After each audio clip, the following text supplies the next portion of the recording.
Täna vaatame Uku augustikuu uuendusi ja alustame e-kirjade äpist. E-kirjade juurde on nüüd lisandunud kaua oodatud uuendus defineerida allkirju ja allkirju võib olla mitu, kas siis isiklik, ettevõttepõhine, just nii nagu teil vaja on.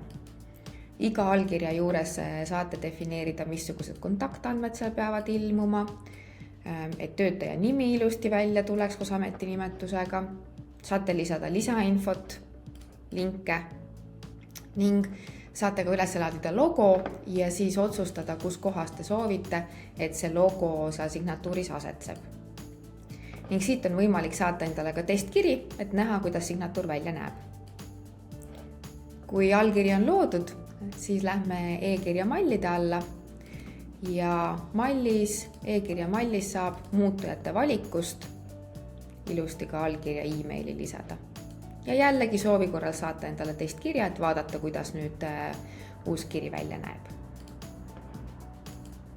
Järgmiseks lähme ülesannete alla. Ülesannete juures on ka lisandunud muutujaid.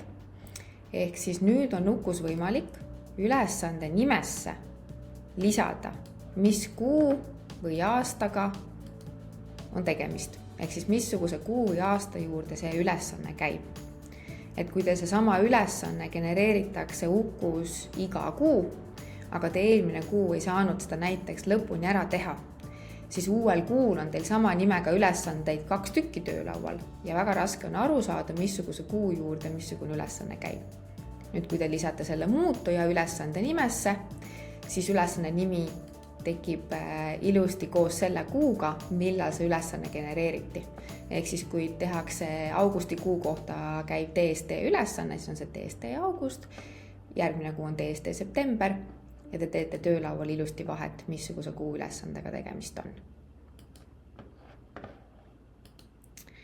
Räägime ka monitooringust.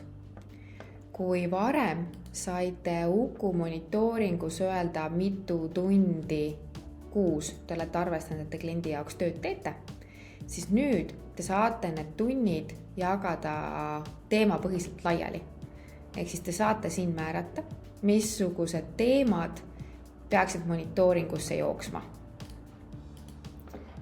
Ja kui need teemad nüüd jooksevad monitooringusse, siis me saame nende samade teemade põhiselt öelda, mitu tundi kuus ma olen arvestanud, et ma seda tüüpi tööd kliendile teen. Ja monitooringusse saab need samad teemad siis ilusti veergudena lisada ja saab siit oma ülevaate kenasti kätte.